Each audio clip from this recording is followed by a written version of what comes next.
The battlefields of the future will be more dangerous than ever. In the 21st century, there will be threats to our freedom and security like never before. But will we be ready? Battles will be fought on land and sea, but they will not be won without supremacy in the air. Enter the incredible world of 21st century combat.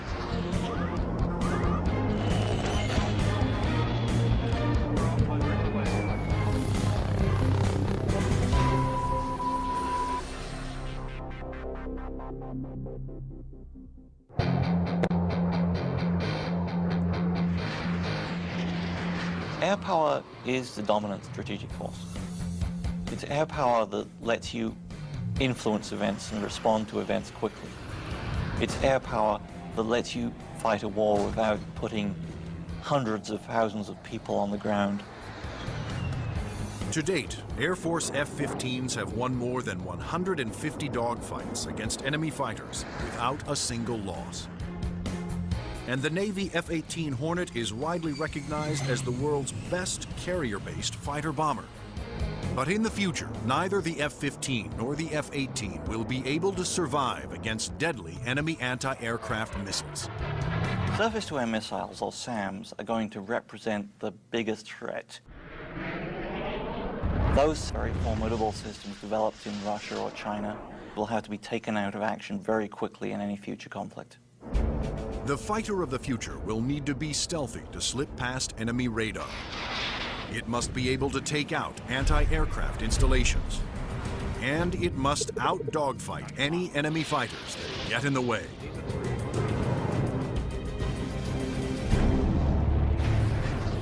That future fighter is already here. The F-22 Raptor, the air dominance fighter of the 21st century. Developed by Lockheed Martin, this advanced tactical fighter has been designed to be the first plane to cross enemy lines, clearing the way for all other forces.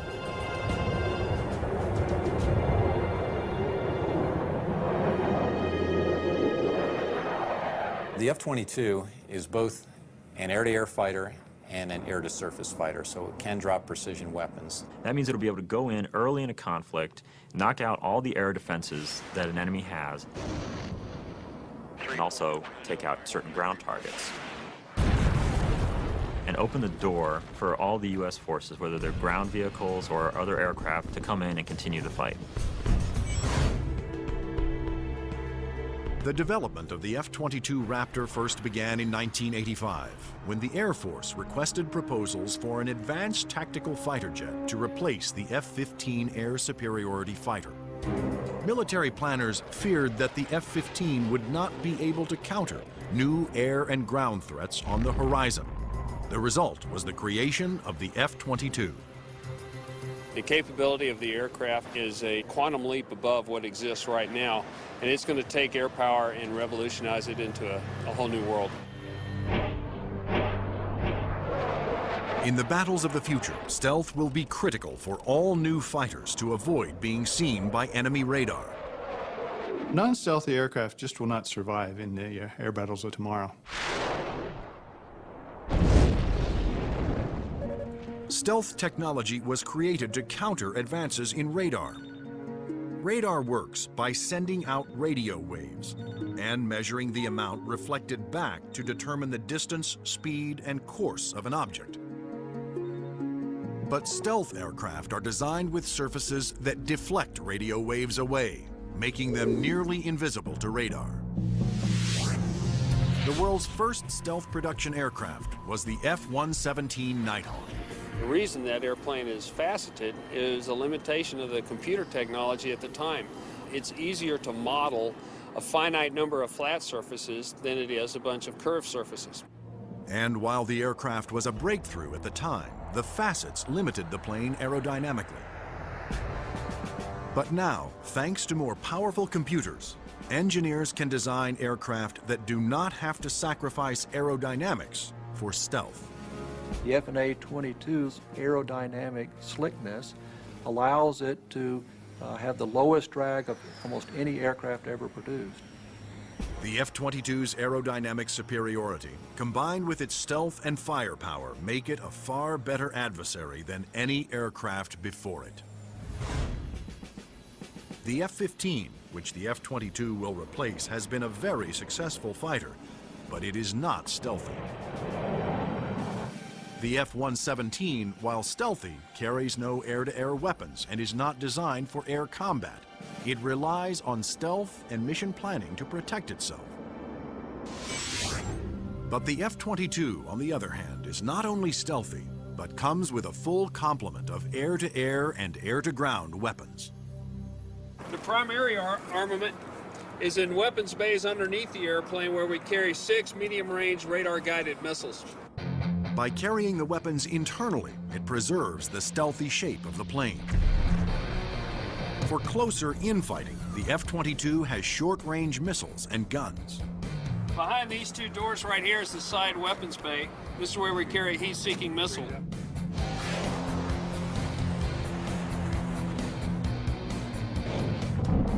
For close-in armament, the Raptor is equipped with the M61A2 cannon. The muzzle is hidden right behind this door right here. It's hidden because of the stealth characteristics of the airplane.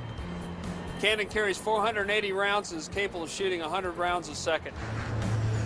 The F-22's advanced weapons systems will make it a formidable interceptor, as will its unique ability to find enemy aircraft without revealing its own position. When other planes use their radar, they become visible to every other radar system in the area. But that's not the case with the F-22. Perhaps the highest tech part of the airplane is the radome itself. Not only does the radome have to be stealthy, but it has to be able to transmit and receive its own radar signals. How the F-22 radar achieves that remarkable feat is classified. But what is known is that the F-22 can see enemy aircraft at a distance while remaining invisible to them. The first time that the bad guys will really know there's an F-22 in the area is when one of them blows up. Along with its advanced radar system, the F-22 is the first fighter to have supercruise, the ability to travel faster than the speed of sound without using its afterburners. A jet's afterburners boost speed by pouring fuel directly into the hot blast of the engines, adding fiery extra thrust. But afterburners are also wasteful, consuming enormous amounts of fuel, dramatically affecting the range and duration of a plane's mission. But the F-22 doesn't have that problem. Without using afterburners, it can supercruise at an incredible 1.5 times the speed of sound, over 1,000 miles per hour. This is all about our pilots being able to go fast, minimize the amount of time they are exposed to any threat, do the mission that we've sent them to do, turn around and come home safely. The F-22 is presently the only fighter in the world with supercruise, but it wouldn't be possible without a very unique set of engines. The goals for Pratt & Whitney were to provide a transformational engine that the Air Force needed, one that was stealthy, maintainable, and fast. The F-119 PW100 was developed by Pratt & Whitney after years of research. It sets the new standard for jet engines. Along with its incredible supersonic ability, the F-119 incorporates thrust vectoring.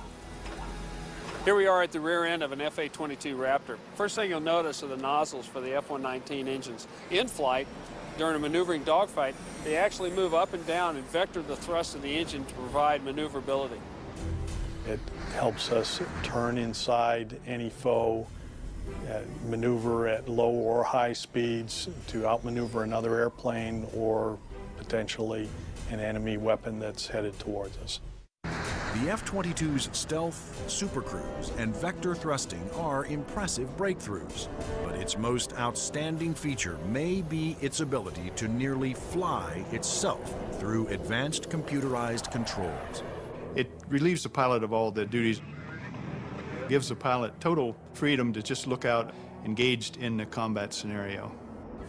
In addition to monitoring its own performance, the F-22 constantly gathers data on other aircraft in the combat area and presents the most important information to the pilot.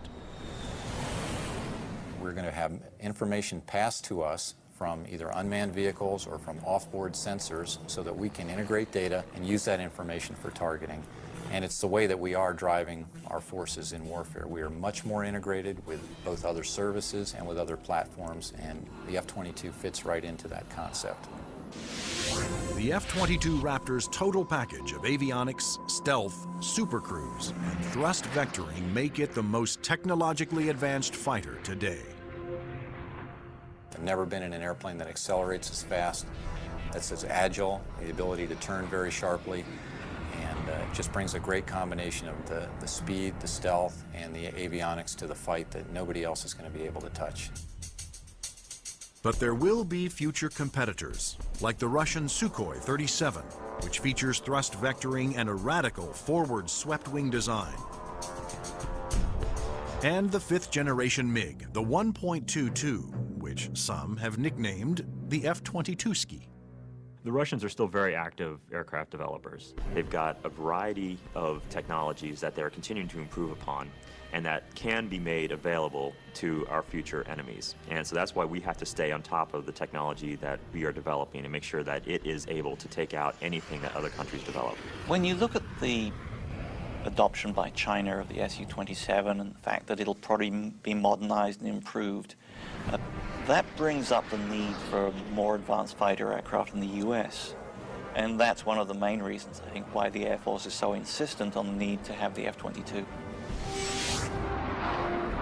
In addition to Russia, other U.S. allies are producing advanced interceptors for export that are superior to the F-15, such as Sweden's JAS-39 Gripen and France's new Rafale. Germany, Italy, and the UK have joined forces to create a Eurofighter, the Typhoon. If these planes fall into unfriendly hands, the U.S. Air Force will need the F-22 to maintain their advantage. We're always going to go into war wanting to have that air dominance, and the F-22 is going to be the big boy on the block that can help us to do that. In future combat, the F-22 is to be joined by another stealthy aircraft, the F-35 Joint Strike Fighter, the ground attack bomber of the future. Designed for the U.S. Air Force, Navy, Marines, and Britain's Royal Navy, the question is, will it work for every user?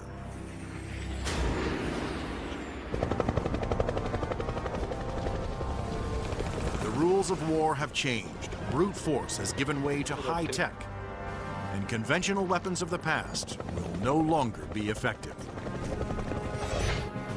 In future battles, the F-22 will be the first fighter to cross enemy lines, surgically removing air and ground targets. Next in, the F-35 Joint Strike Fighter, the attack bomber of the future. It will assume the air-to-ground attack role for the U.S. military. The F-35 can carry heavy weapons externally for maximum effect. But when a smaller payload is carried internally, it is nearly as stealthy as the vaunted F-117 Nighthawk. It has a significant amount of stealth capability to allow it to be used early on in a campaign, and it has a significant amount of weapons carrying and payload capability to be used at the later stages of campaign. The threat to the airplanes may not be as significant and require that stealth. The development of the F-35 was driven by the Armed Forces' desire to save costs by creating a ground attack bomber that would meet the needs of the Air Force, Navy, Marines, and Britain's Royal Navy. Airplanes are becoming very expensive these days, and we had to do something to get the cost of these airplanes back down to a reasonable level. The F-35 is expected to cost about $40 million, one-third the cost of an F-22 Raptor. But could one basic airframe be designed to satisfy so many different military demands? Each armed service wanted a stealthy ground attack bomber, but the Marines also needed a plane with short takeoff and vertical landing capability.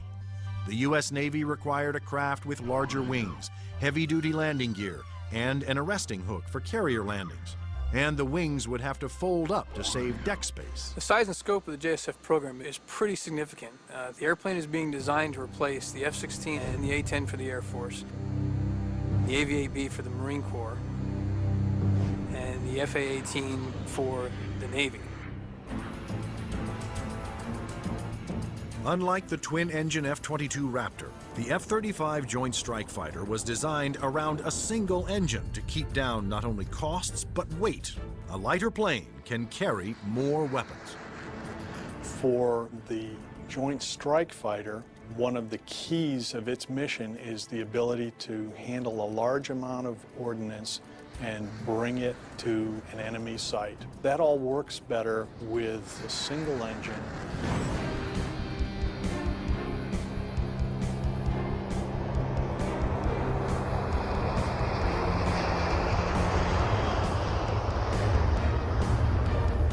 The Air Force version of the Joint Strike Fighter, the F-35A, made its first flight attempt on October 24, 2000. Tom Morgenfeld, who had been a test pilot for the F-22 Raptor, was at the controls. Well, a million things are going through your mind. Your eyes are everywhere, you're listening, you're watching. Your senses are tuned to an incredible level because you're sensing and feeling the airplane for the very first time.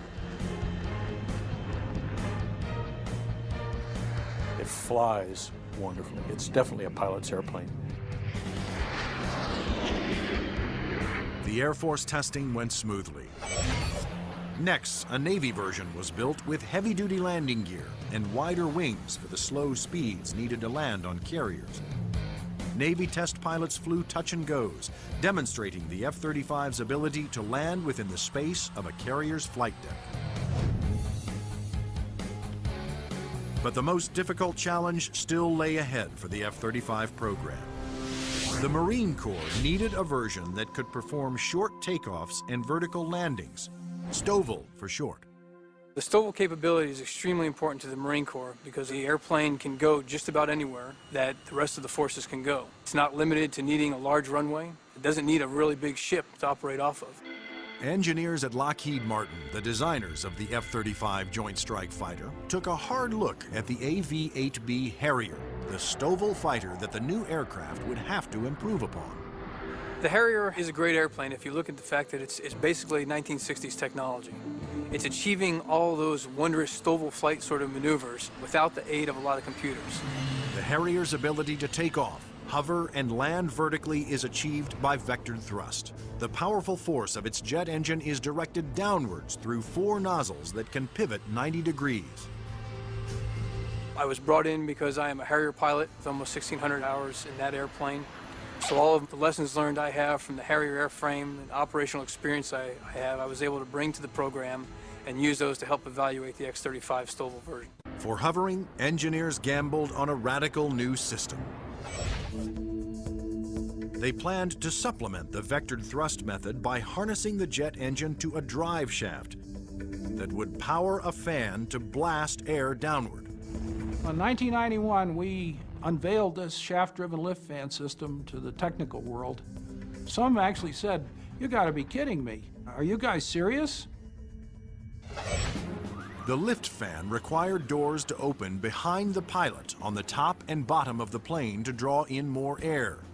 The fan would blast air down mid-ship, while the jet nozzle in back swiveled, blowing its powerful exhaust down to create a balanced lift force.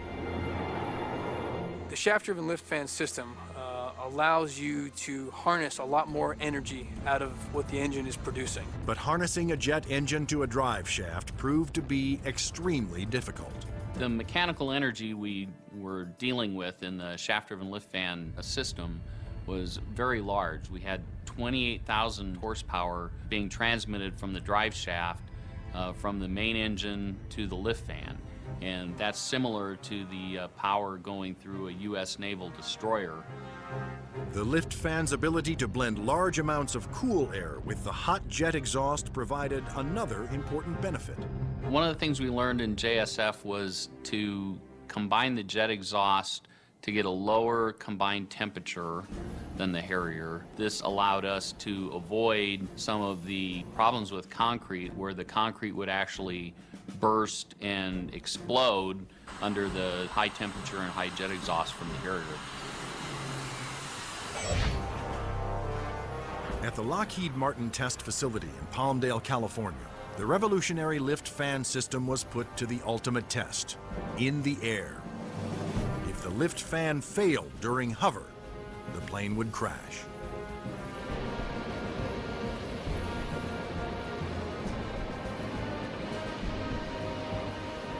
It made its first flight in 2001, and it was a complete success. And at that time, I didn't hear any more from the people who had been saying for years, this thing will never work. It worked.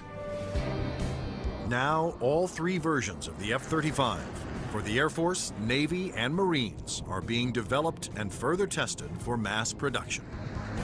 The United States, Britain, and their allies are expected to order more than 4,000 Joint Strike Fighters, which will replace most American-built fighter bombers in use today.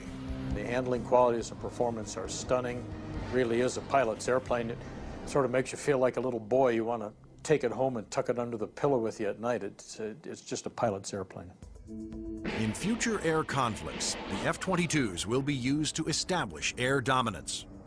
Then waves of stealthy F-35 Joint Strike Fighters will use their superior weapons-carrying abilities to attack other major ground targets.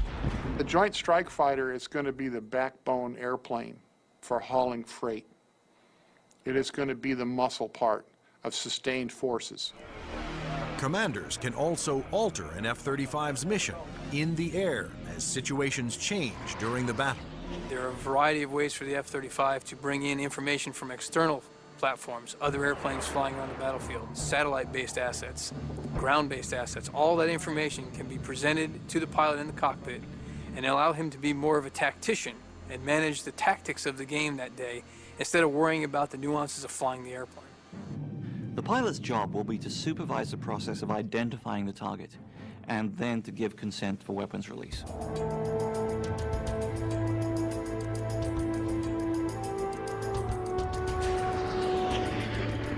The Joint Strike Fighter will be able to carry a wide range of weapons, to include the heavier weapons such as the 2,000-pound bunker busters and 2,000-pound blast weapons.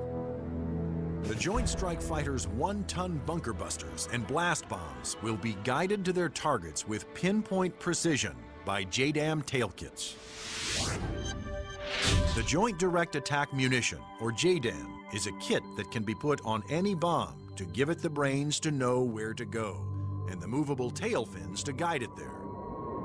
JDAM is a guidance kit that came after Desert Storm. This little round piece on the side there is an inertial navigation clock. Now this clock, instead of measuring seconds, measures feet. If you take the unit and you tell it where it is right now electronically, and then you move it back a foot, or you move it up a foot, it measures every centimeter and every distance. The bomb knows the coordinates of where the airplane is, and it also knows the coordinates of where the target is. And when the weapon is released from the airplane, it simply flies from one set of coordinates to the other and does its thing when it gets there. Because a JDAM is directed by GPS, or global positioning satellites, it can hit targets regardless of visibility. The way we use it is by employing it against targets that we cannot normally see visually, whether it is due to weather, smoke, haze, or just some sort of other thing that's obscuring the target.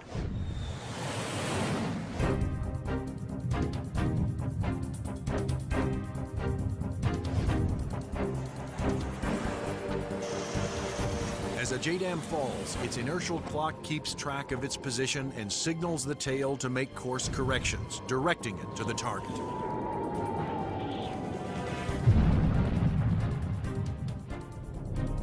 The accuracy of new weapons like JDAMs will reduce collateral damage. It also makes the F-35 an even more formidable weapon system. The new weapons, such as JDAM, really reduce the need for the number of sorties, and that reduces our risk because we're not exposed to enemy threats as often.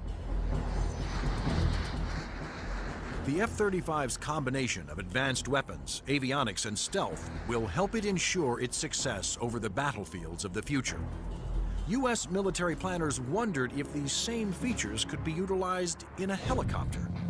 They wanted a stealth helicopter. But could it be done?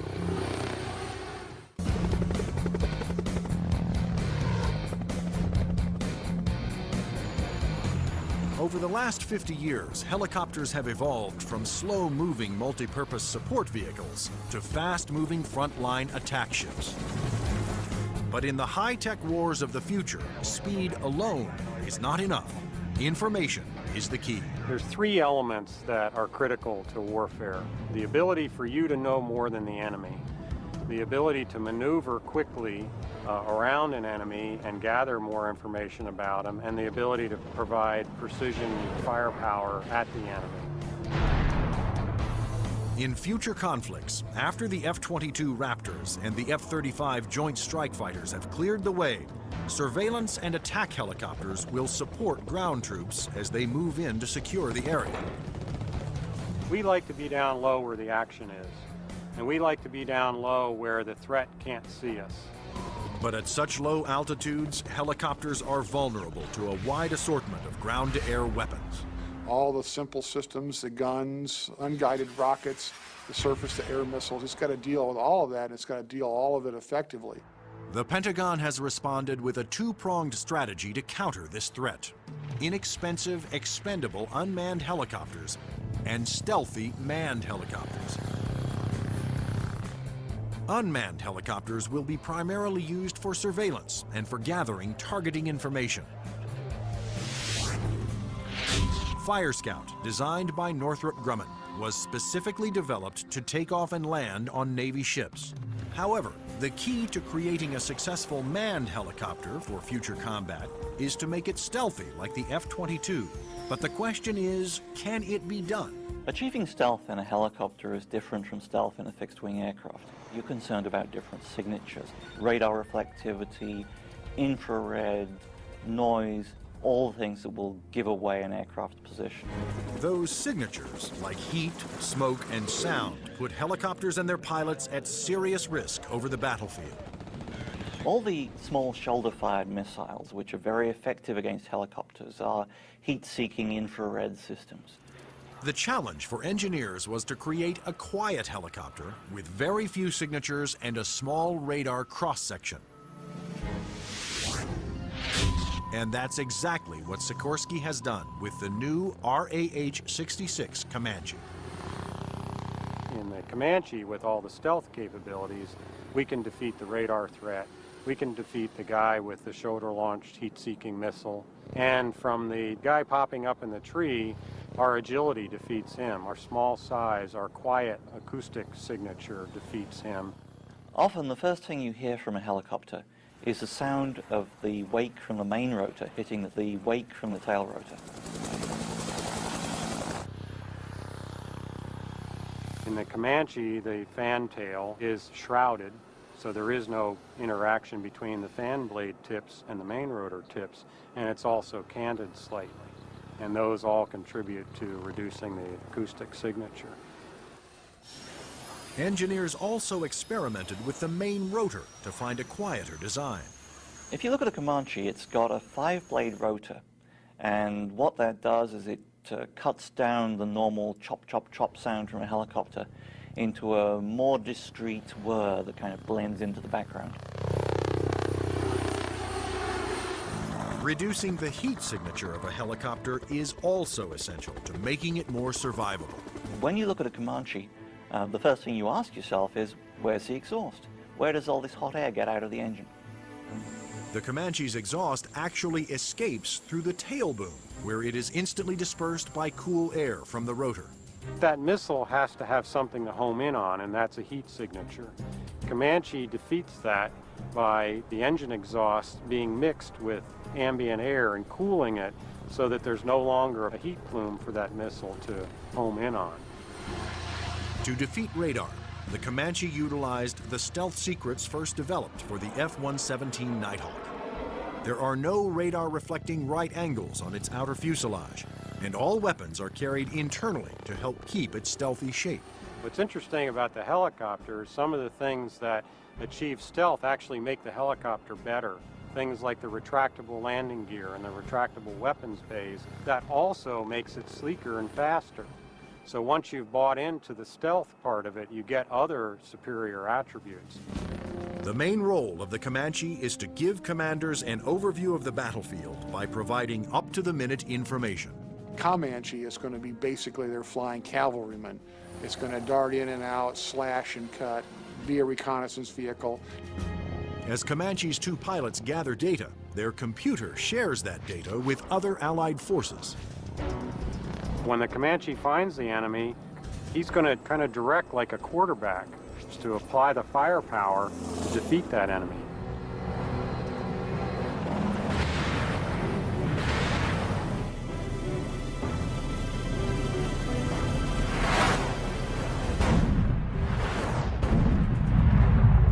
Engineering advances have also made the Comanche one of the easiest and most forgiving helicopters to fly. One thing that Comanche brings that other previous generation helicopters can't bring to the table is the pilot can maneuver the Comanche in virtually any axis without fear of exceeding any limits. Although it will be used primarily for reconnaissance, the Comanche will also be armed for self-defense. The Comanche is capable of carrying a wide array of weapons, all the way from guided missiles using a laser guidance system, heat-seeking missiles, which would be more of an air-to-air weapon, or unguided rockets, and also the latest Hellfire is pretty much a fire and forget. In addition, Comanche's pilots can ask Allied aircraft to fire missiles their way, and can then take over and guide those missiles to their targets.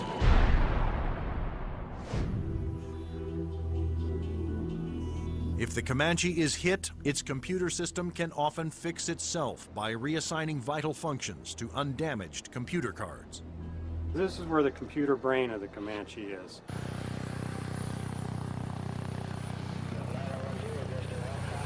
In support of its reconnaissance mission, Comanche can control as many as 5 unmanned aircraft. When the Comanche may be employed, it may have little vehicles that it launches out, so it has its own little eyes over the hill so it can see what's going on without putting itself at risk. In addition to launching its own unmanned air vehicles, Comanches may be aided on the battlefield by swarms of LOCAS, small intelligent missiles with their own computer brains. It's about 31 inches long, weighs a little over 100 pounds, carries a single warhead, has a laser radar. In other words, it has a scanning laser beam that generates pictures. The LOCAS also communicate with each other and cooperate in searches and attacks. You could have a swarm of LOCASes, each of which has its own eyes, each of which is thinking, but each of which is communicating with each other. Send that imagery back to the operators who could either use these as surveillance probes or, in fact, as weapons themselves. Weapons like LOCAS reflect the trend toward electronically linking all Allied forces and weapons so that information can be shared and used by all. By networking aircraft over the battlefield, with surveillance platforms and other weapons systems, commanders can quickly change missions to take advantage of up-to-the-minute information. The key to the air battle of the future is not necessarily stealth, speed, or firepower. It's going to be information. Unmanned air vehicles, or UAVs, will provide a large part of that information while flying long-duration surveillance missions. So, will the Air Force of the future have no pilots? Since the very first use of airplanes in war, military planners have looked for ways to make aircraft more effective and more lethal. Once so secret their very existence was denied by the government, unmanned air combat vehicles, or UCAVs, are now poised to take the preeminent role in 21st century air combat.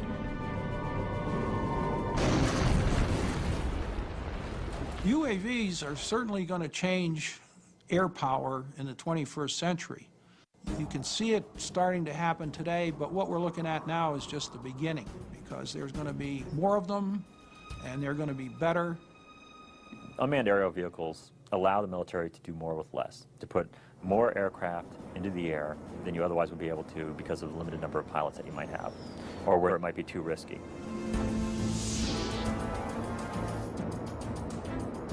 In the future, aircraft that have no pilots on board will carry out the most dangerous combat missions. Today, unmanned air vehicles, or UAVs, are already taking over the role of long-duration surveillance. UAVs don't have mothers. You lose a UAV in combat and nobody bats an eyelid. One of the earliest surveillance UAVs was the Predator. It was developed in the early 1990s. When you look at Predator, basically they start off as being long-endurance systems that can really persist over the battlefield. In Afghanistan, Predators provided critical real-time intelligence. And it was there that a Predator made an amazing transformation from surveillance to armed aerial attack. Fired a Hellfire missile, an Al-Qaeda convoy, and destroyed one of the vehicles in there. And at that point, it crossed the line from an unmanned aerial vehicle into an unmanned combat aerial vehicle. Today, the new Predator B can carry up to 10 Hellfire missiles. Of course, its primary mission is still what the military refers to as ISR, or Information, Surveillance, and Reconnaissance. It's basically a poor man's satellite. I mean, you can bring it in and let it dwell in an area. UAVs transmit important visual information to battlefield commanders via satellite or other data links. Once targets had been located, identified, and cataloged, these could be disseminated to other weapons or weapon systems. Reconnaissance UAVs have multiple ways of conducting surveillance. On clear days, they use specially stabilized optical lenses that can zoom to high magnification. At night, they use infrared, and under adverse conditions, they use synthetic aperture radar to pierce the thickest clouds, sandstorms, or oil field smoke.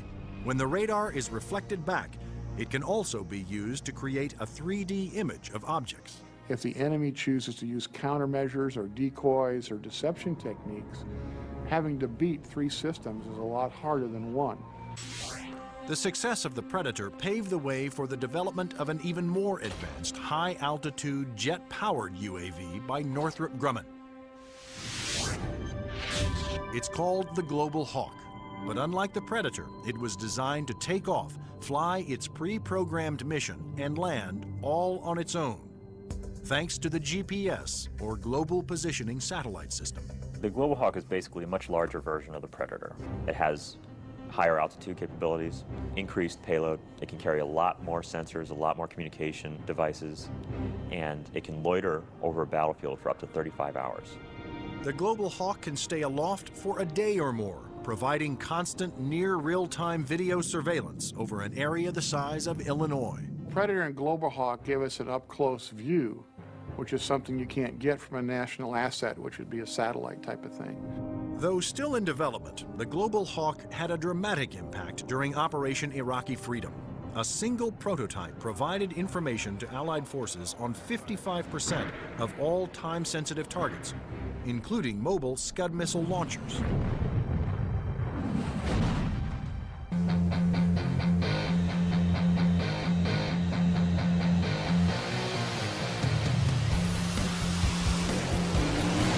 Like the Air Force, the Navy wanted its own autonomous UAVs.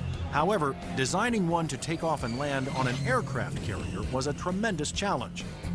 But the engineers at Northrop Grumman were up for it. In the summer of 2000, they began working on the X-47 Pegasus. The hardest part of the Pegasus program was definitely the flight controls. Getting on and off an aircraft carrier, of course, is one of the toughest design problems for an aircraft. And doing this with a tailless vehicle like Pegasus certainly was the toughest problem we had. That problem was solved by using 6 innovative surfaces to make the plane climb, descend, and turn. This surface just rotates up. the elevon, of course, both up and down, and then there's another inlay on the lower surface as well. The first flight of Pegasus, the demonstration was very, very successful. It lasted approximately 12 minutes. There was no human in the loop. But could Pegasus, without any human assistance, land within the tiny space between the arresting cables of an aircraft carrier? The engineers came up with an ingenious way to find out. And we actually glued a small paintball down onto the bottom of the hook so we could get a clear touchdown point. That was quite an achievement that we're very proud of. The Navy will use its stealthy UAVs to get targeting information for its guns, missiles, and fighter aircraft. The initial focus has been on information, surveillance, and reconnaissance to provide targeting information to the Navy's strike packages.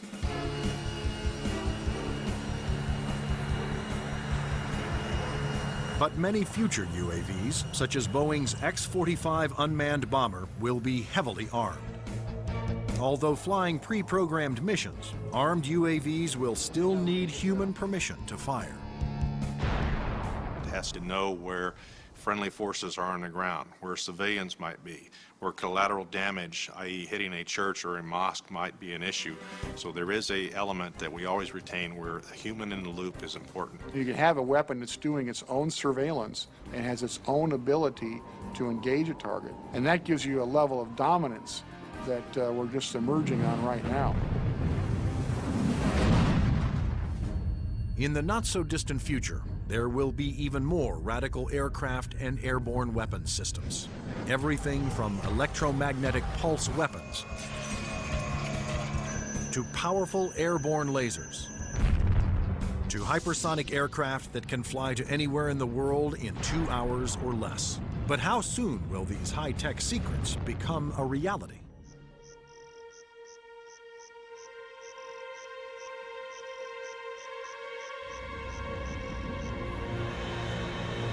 The enigmatic F-117 stealth jet flew in secret for 10 years before its existence was revealed to the public. Some of the unclassified projects that are acknowledged by the Pentagon seem more like science fiction than reality. The military is designing a weapon system designed to neutralize an enemy encampment or factory without destroying it and scattering nuclear, biological, or chemical materials. Electromagnetic pulse, or EMP weapons, will blast a highly concentrated magnetic field towards its target, overloading and destroying any electrical components. The small electromagnetic pulse weapons offer some pretty startling capabilities. You can essentially completely destroy an enemy's electronic infrastructure in a very precise way. You can fly over a small facility, only a couple of acres, fire it, and suddenly none of their computers work, none of their weapons work, none of their electronics at all will work. Researchers are also experimenting with an airborne chemical laser. An entire aircraft has been turned into a chemical energy plant that points that laser at a target and burns through missiles. This aircraft will fly at higher altitudes and will primarily be used for Scuds or for ballistic targets that would be fired from one country to another.